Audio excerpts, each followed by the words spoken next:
awzu billahi mina sheytani rajimu en garti hande kadi e rubinde jayndeji men garandi men aljuma hande 19 lewru février hitande ujunnaji ɗiɗi e nogase goho ine hawrite aljuma ko ardi ɗum wadde en calmini en juurima en jarnima yeeɓiyankoɓe ayago haalirde Pindi TV en mbiɓe aljuma moƴƴo malaɗo eɗen gardi kadi e banimen gorko no wano hankkini honno Moussa Nia gorko mo garli Moussa Nia jaam walema debbo moddudel diri mama jaam walema jaam wali fade bandiraɓe yeeɓiyankoɓe ha habride Pindi TV tawateɓe nder e bawal kala no mbiɗaɓe ni juma mubarak en gatti kay hubtide nde mabɓe oɗon aadi mo ganduɗa kadi ko Pindi TV waddi ɗum e leñol pular kono kadi waddi ɗum e winder kala suɓiɓe Pindi TV gam humpito jaam wale mon bandiraɓe ko noon tigui Moussa Nia kono ko adi eɗen jaaha e kabaruji men roɓide jayndeji en gaddat kabaru garduɗo hen ne ummori men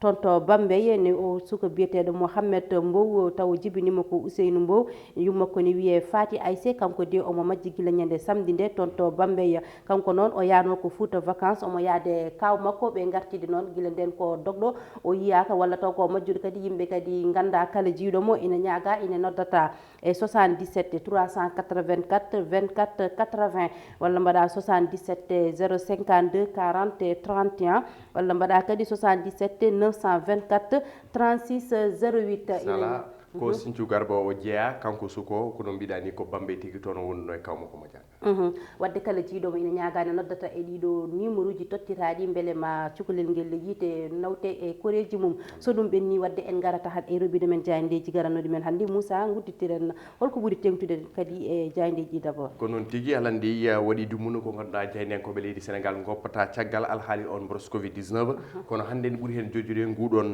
ñakku tijjangu ganduɗa koye balɗe dabɓe tigui ma he ganduɗa ko ɓesgu leydi Sénégal foof ñakkitno hannir ni kono ana ɗum koko alhaali oɗon hooreje Pastef haala makko ne ɓuuri jojjude hannde nder jayde leydi Sénégal ko noon tigui Moussa Nia wadde puɗɗoɗen udditiren jayde quotidien noon tigui le quotidien ene wayno ndeɗon jayde ari kay koye ganduɗa koye jillu nguɗon walla mbiyenna ko yaadu Ousmane Sonko to duuɗal jaabi hattirkingal Sek Anta Diop koye kikiɗa hanke o tigui wonno sa gande on jippi toon yaade salminoyde goto e étudiant ji ɓeɓeɗon ganduɗa ko seppannoɓe tigui gagniɗo kaye ɗiɗon garmi garaji ko nden tigui ganduɗa ko jillu surprise kono kayya étudiant ji ɗi jalti e kawal ko ɗum noon tigui jaynenkoɓe le quotidien mbinde hele mumen adano étudiant en masse pour Sonko ɓe jalti tigui gam kayya jaɓɓade on gorko ene wayno noon ko potital bangal doole wiide ɓeɗon jaynenkoɓe le quotidien ɓe garti e sala e oɗon Birame Souleye Diop mo ganduɗa tigui laamu ngu walla mbiyen direction des investigations criminelles wonno tigui ko jiila oɗon gorko o wi ko sabbi ko convocation makko hayso tawi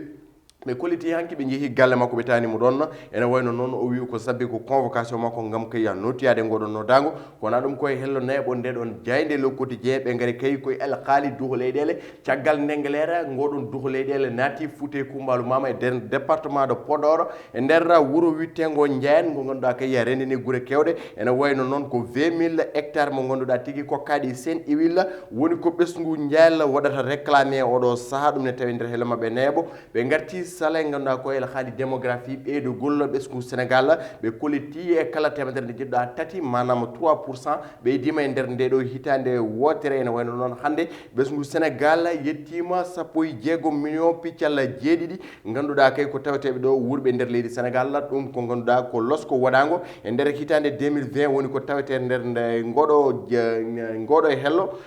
le quotidien ɗum ko hello mabɓe jettabo ko ma ɗum ko sala e hello mabɓe ɗiɗaɓo ɓe gaari e nder ndeɗon haare to veli ngara e nder Tambacounda ene wayno ko groupe aji ɗiɗi sukaɓe worɓe kaɓatno nden tigui saga nde ɓe kaɓata ko goɗɗo ƴukki gote mabɓe laaɓi nden tigui wasi fittani mum ene wayno noon baddoɗeɗen golle o noon oɗo saaha yaaka kono kay dadiɓe falde Tambacounda enen jiilawo oɗon gorko Salamata Amadou Dia ko noon tigui Moussa Nia wadde jabanen jayde Vox Populi jayde Vox Populi nde woraki ɗiɗon kongi jayde Vox Populi nde woraki jayde kongi le quotidien ene wayno noon ɓe gaari koye jillu Ousmane Sonko to ganduɗa ko duudal haɗirti ngal 50 Diop ene wayno caggal kay Covid 19 wonde ɗo manifestation ngaji haɗede ene wayno caggal tigui nde ɓeɗon étudiant ji ceppannomo ha woodi gañiɓe hen woni sababu tigui hoorejo Pastef o yilli hanki to université 50 Diop so tawi Covid 19 nanɗo ganduɗa kay ko dentene kaɗa kono kayya ganduɗa koye rentade ni jojji kono étudiant ji ɗi miijaki oɗon haali sababu yidde mabɓe Ousmane Sonko ɓe mbi tigui ko ganduɗa Sonko s'offre un bain de foule à l'université woni gardiɗi bindol nden jayde Vox so poppo ene way noon ha joni ɓe gaari natalla Guy Marius Sagna hoorejo goomu force frappe France dégage wondude oɗon Barthélémy Dias maire mo Mermoz Sacré-Cœur o wi tigi ko gonduɗa ko hoorejo leydi Macky Sall o yadani tigi juɓɓudi ɗeɗon gueɗe mum kono kay e projet ji ɗi ganduɗa kay a wokkiti ɗum walla mbiyanna kongi ɗi ganduɗa waɗi ko faati e ganduɗa alhaali Ousmane Sonko ɓe kaali tigi ndeɗon jeyde sañi oɗon Birame Souleye Diop ko wona ɗum ko ɓe garti alhaali oɗon vaccin Sinopharm tawte ɗo e nder leydi Sénégal la campagne de vaccination débute mardi Salamata Amadou Dia koye talata oɗo tigi woni ko tijja ganduɗa kay ko vaccin leydi vaccin Covid 19 ɗo e nder leydi Sénégal taw kay no mbiɗen hankkini ko nayeɓe tigi gueɗata ko noon tigi holko jayde enquête finiri jayde enquête ari koye ganduɗa koye haali dawrugol kono kay e ganduɗa koye gueɗe kewani walla mbiyana kantoride gueɗe ɗe pewani e nder dawrugol ɓe mbi ko sexe politique un engrenage mortel ko ganduɗa kay yoga e ɓe ganduɗa kay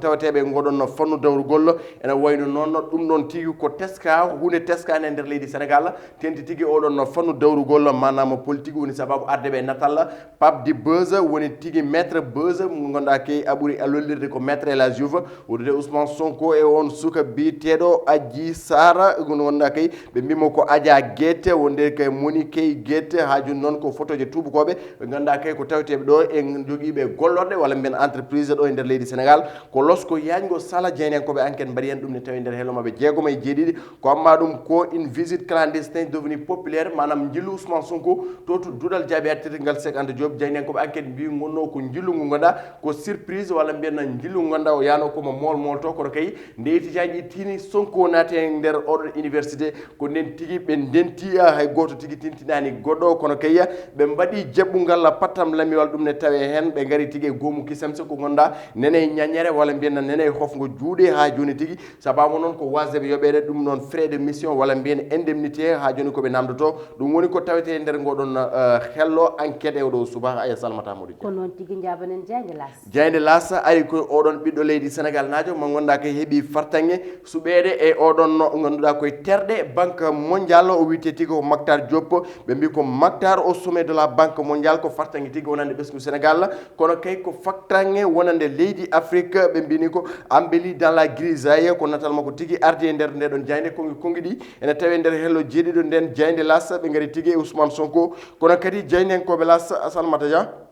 ɓuri tentude koye alhaali on vaccination contre Covid 19 ɓe tentini kadi wonde ko mardi walla mbiyen ñalawma talato tigui ngoɗon ñeeso campagne de vaccination fuɗɗoto e nder leydi Sénégal kono ɗum ko sala ɓe gaari e ganduɗa ko douane fawi junggo e ujunaji 4 pawɗi temed tati e capannayyi ganduɗa kay ko boîte ganduɗa ko clandestin ganduɗa ko poɗɗe ɗe ganduɗa kay ndewnaka lawol walla mbiyen poɗɗe ɗe ganduɗa moƴƴani fano ni ko Touba ɓe mbi ko fano ko Touba e wiide ɓeɗon Dieynenkoɓe Lass ko douane mo leydi Sénégal fawi hen junggo ko ganduɗa kene tolno ujunaji 4 e temed tati e capannayyi boîte taw kay ko poɗɗe ɗe ganduɗa kay contrefait ɗi ganduɗa kay ndewani to lawol walla men clandestin ɗum woni ko tawete e nder ndeɗon Diaynde ɓe garti Ousmane Sonko gon jilloto to université duɗal jaaɓi hartirgal Cheikh Anta Diop woni ko tawete hello adana nde Diaynde Lass oɗo suba ko noon tigui holko Diaynde observateur addani men observateur loski koye oɗon gorko biteɗo Birame Souleye Diop caggal tigui nde joom suudu makko fawa junggo e ɗeɗon walla mbiyen ɗin haalullaji kantoriri menace de mort faade tigui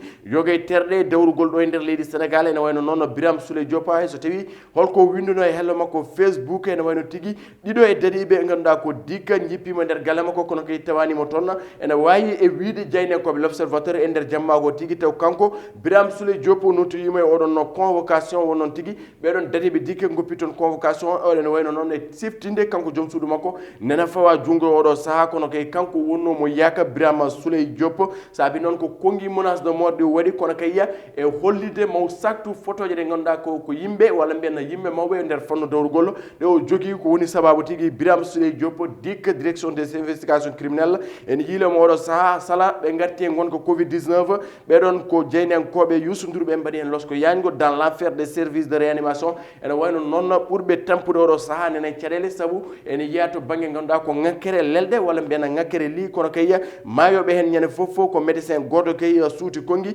Mohamed Sen mon père est décédé sous mes yeux kanko ko cafro kono bamma ko wasi fitan mum yeso makko ala tigi ko ɓuri ganduɗa mettude wasde jinnade mum e yesso mum ɗum ne tawe nder nde ɗon jayde amma ɗum ko ɓe garti oɗon vaccin covid 19 kamɓene kadi ɓe tentini sala wonde ñeeso ngu woni vaccin o fuɗɗoto ko ñalawma talata o so haji ɗo Allah e wiide jaydenkoɓe fitir médiaɓe ko noon tigi Moussa jabanen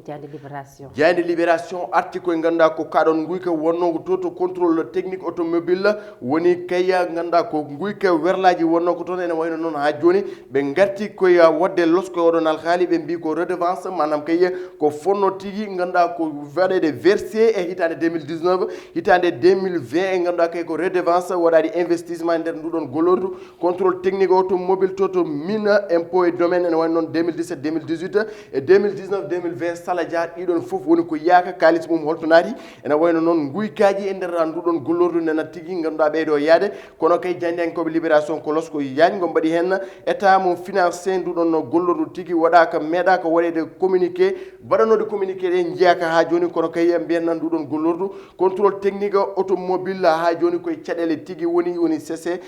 ganduɗa ko cc tva ji ganduɗa ko tawete nduɗon gollordu ha joni noon tawtaki ko amma ɗum ko ala haali Ousmane Sonko levre immunité parlementaire makko Moustapha Guirassy suuti konge oɗon commission ad hoc o wi ko tigui kamɓe ganduɗa ko mambat peeje peccorde gam kay Ousmane Sonko wasa tigui noti aɗa oɗon walla mbiyen lefol hormo mum wasa tigui iftede affaire de menace de mort présumé l'ingénieur Dahirou Thiam arrêté ene wayno noon kankone o fawama junggo no Birame Souleye Diop en jillirteni kono oɗo kam ma daɗani e juuɗe dikka ɗum ne tawi nder hello mabɓe tatabo nden jayde libération Sala Dia ko noon tigui Moussa holko jayde le soleil alhaali tigui ganduɗa ko itteteɓe ɗo o ganduɗa taw ko ñawɓe nawe caggal leydi gam kay jokkoyde safaro ɓe mbi kay ko ɗum ɗon ganduɗa ko ma waw ustade no hannirta ni woni sababu o noon ko magdol polyclinique mo ganduɗa ko niveau 5 étoile jogoto ɗo e nder hôpital principal mo Dakar ko kañum tigui jogori yuɓinen no hannirta ni ɗum kay koye hello mabɓe jewɓe ki tawete kam e jeynenkoɓe le soleil ene wayno noon ɓe gatti hakkude coopération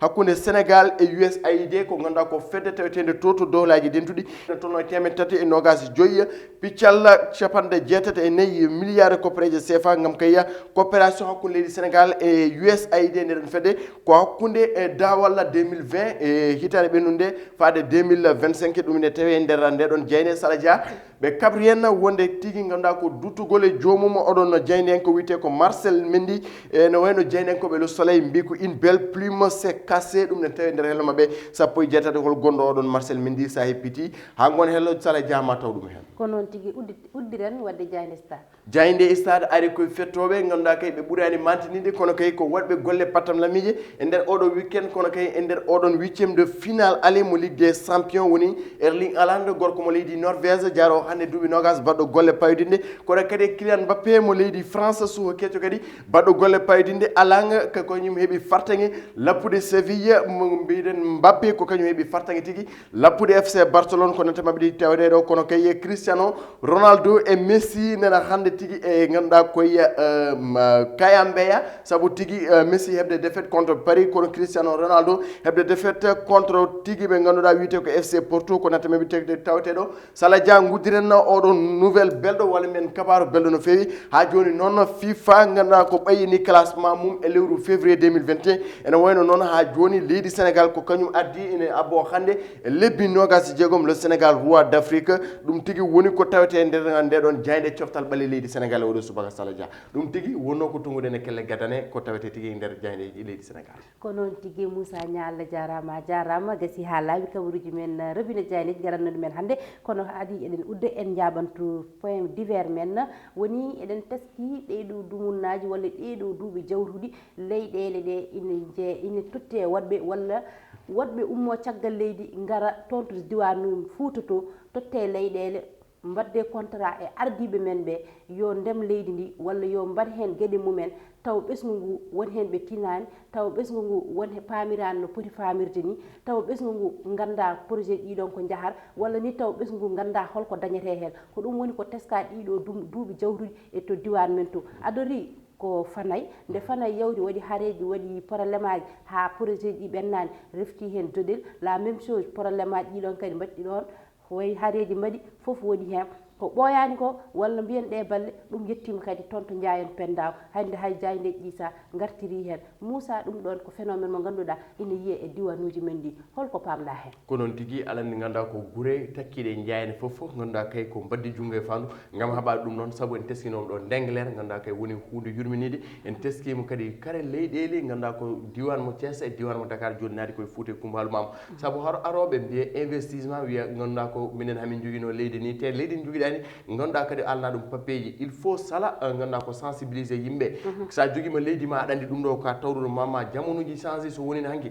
wiide ko leydi sala en guiɗo leydi hay goto memra kono hande wonti ganduɗa ko papier ji kalata par ce que mbi ko en milieu administratif sur les écrits qui parlent donc woni sababu eɗen mbasi o ɓiɓɓe fulɓe walla mbiyanna e nder Fouta kala ɗeɗo caɗele gam giwa moni foof sa joguima leydi ya yoɓɓan ɗum kayitaji e nder mairie sa heeɓi kayitaji ma joddima hen hay goto wawata ittudema hen wadde ni wontat caɗele so tawi leydi ma ala kayitaji min mi yettima yeeyi walla mairie yeeyi donc ala ko mbawɗa hen wasiyadeɓe kamɓe foof wadde junggo e fandu ɓe kaɓo ɗum noon gam mon kala daña kayitaji leyɗele mum saabu ko tolni e 40 hectares ɗum noon so nawama hankkadi wonde goɗɗum te projet ji batteɗen ɗi wonanta jencude ndiɗon noon oɗon commune mo Dodel walla mbiyen oɗon département mo Podor ɗum woni ko joguiɗen hen ko noon tigui Moussa walla ni ha joni tawi ɗum ɗon ari wajiɓe famne ɓesgu ngu famne projet ji ɗi hol gartam mumen holko ɓe dañata hen e holko waɗa ɓe dañata hen hunde foof koye kaldigal so kaldigal haalama tan mbeɗa sikki pamodiral woni ɗon tan ɗumin to ɗum waɗi ko wasde haaldude ko ɗum tan ko ɗum addat haaluji wadde gasi ha laaɓi kabaruji men Robina Diayndeji garannoɗi men hande en jetti en jarni caméraman uji men ɗi hani e monteur aji ɗi kala ko fewani hen kadi oɗon ñaaga hen yafuya ha saaha goɗɗo so Allah jaaɓi e Robina Diayndeji kesi on jarama